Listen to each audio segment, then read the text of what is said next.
You're watching Eye on Africa here on France 24. I'm Julia Kim. These are the headlines on the continent. South Africa's former president, Jacob Zuma, is a no-show at an anti-graft trial. France 24's Sam Bradpeace brings us the latest from Cape Town. Register your identity or give up your phone. Nigeria's government threatens to block the SIM card of anyone who doesn't apply for a national identification number by February the 9th. And from the schoolyard to the Olympic Stadium, we'll tell you more about the women-only Congolese sport Nzango and how its players want to make it go global.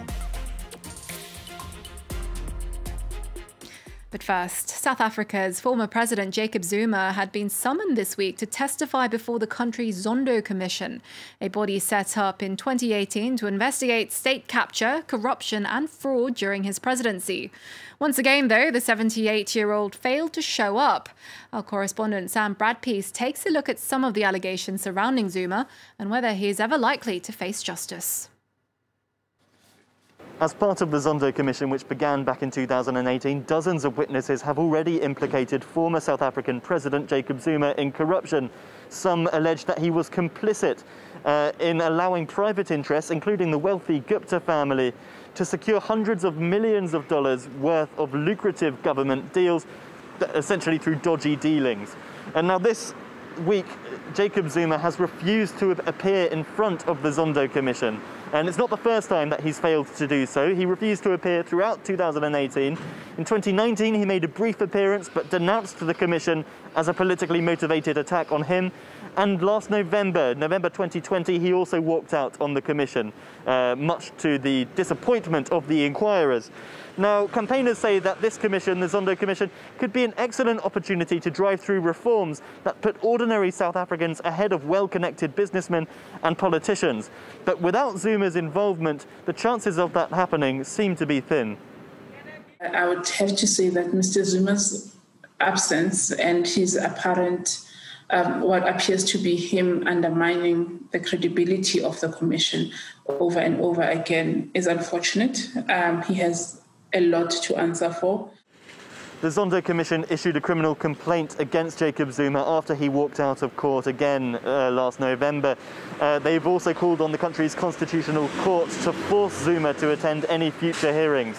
Cyril Ramaphosa, the current president, has promised to tackle the scourge of corruption, but with hearings continuing at this rate, the pace of change is agonizingly slow. Well, staying in South Africa, the country says it will pay 2.5 times more for the Oxford AstraZeneca jab than in Europe. Now, €4 per dose compared to under €2 for most EU countries. That's the price quoted to the continent's worst hit country by the Serum Institute of India.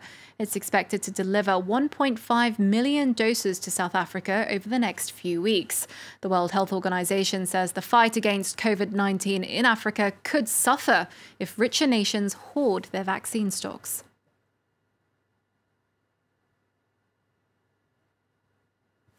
Many countries are keen and determined to get the vaccine on time. We do know that African countries are concerned and hoping that pre-ordering of millions of doses of vaccine by wealthy countries will not disadvantage their accessing supplies. I think this is very much the issue of today that's being discussed all over, especially in the region. Well, let's turn now to Nigeria's battle against a second wave of the pandemic. President Buhari has approved the construction of 38 oxygen plants amid a nationwide shortage. Now, Nigeria's finance minister said the €13 million project was necessary because more and more patients required oxygen support. On Thursday, the country posted nearly 2,000 daily new infections, its highest figure yet. Mobile phone owners in Nigeria risk having their SIM cards blocked if they don't register for a national identity number. The government ordered telecom operators to block the SIM cards of anyone who doesn't do so by February the 9th. Now, the rush to register has resulted in packed queues, sparking concern over possible COVID health risks. Massed outside the gates of Abuja's Ibro Hotel, hundreds of Nigerians were waiting to receive their national identity number. Amid the chaos and the crushing heat, tempers began to flare. They can only do 50 in a day. Why we have up to 6,000 people standing here?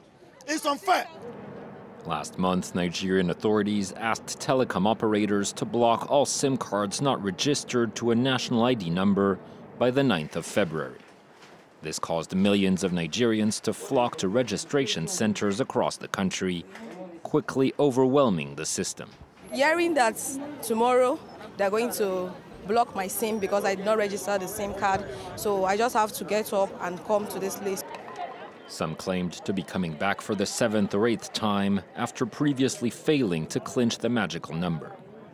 Frustrated by the wait and the administrative chaos, many were also fearful for their health after spending the day in compact crowds where social distancing wasn't always respected. COVID is real. I know people who are living with COVID right now. COVID is real. I'm so scared. I'm scared for my children and my family. I'm healthy. I'm not supposed to be here. Nigerian authorities have been trying to centralize the population's personal and biometric data for over a decade. A lengthy procedure which they now hope the SIM card ultimatum can help speed up in a country where the mobile phone remains an essential social and professional tool. Laurent Berstecker with that report there. Uganda's Bobi Wine has accused the country's longtime president of staging a coup in last week's election. The opposition lawmaker and populist singer called the January 14th polls a mockery of democracy. According to official results, President Yoweri Museveni won the election with 58% of the vote, while Wine had 34%. Wine says he can prove the vote was rigged and that he'll decide in a few days whether to challenge the result in court. The 38-year-old has been under house arrest since last week. The police and the military have failed to explain why they are surrounding my house, why they've taken over my compound. They have failed to explain that. My legal team was here with me yesterday. For the first time, they were allowed to access me, and they explained to me that they have filed a case of habeas corpus in court, and court is yet to determine that. Now, the head of the peacekeeping mission in Central African Republic has called for 3,000 more UN troops. He's warned of a new rebel alliance known as the Coalition of Patriots for Change, responsible for a new wave of violence in the country. Now, the rebels there dispute the re-election of President Touadéra last month. Authorities, meanwhile, blame former President François Bozizé for colluding with them to seize power. Now, he's denied that accusation. Armed fighters have overrun 2/3 of the country and surrounded the capital, Bangui. The country is currently under a 2-week state of emergency. And finally, now in the DR Congo, women there are hoping to make one traditional pastime an Olympic sport. Nzango means footwork in the local Lingala language and mixes dance, singing and gymnastics. Practiced exclusively by women, Nzango started off as a schoolyard activity. Now it's recognized as an official sport in both DR Congo and Congo-Brazzaville. Clément Bonoro and Juliette Dubois have this report. It may have originated in playgrounds, but make no mistake, Nzango is anything but child's play. On either side of the pitch, two teams vie for victory. Mokolo Ebende, steel legs in Lingala, and Kuya, which means come in Swahili. One by one, players jump and clap their hands to the rhythm of traditional songs, while throwing their legs into the air as quickly as possible.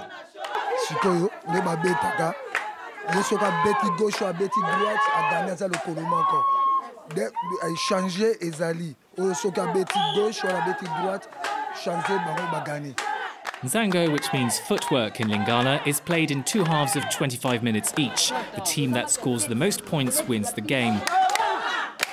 It's an all-female sport that appeals to players of all ages and backgrounds.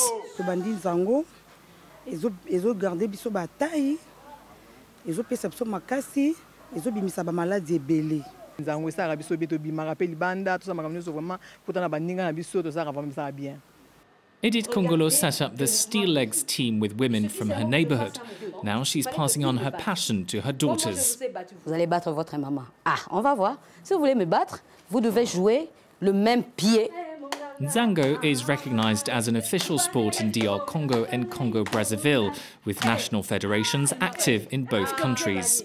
Mon rêve, c'est qu'on puisse vraiment le rendre jusqu'au niveau olympique, que tout le monde découvre qu'est-ce que c'est que le Nzango. While it remains little known internationally, Nzango is proving increasingly popular on the continent. It's also played in Cameroon, Gabon and the Central African Republic. And that's it from us. More news coming up here on France 24. Stay tuned.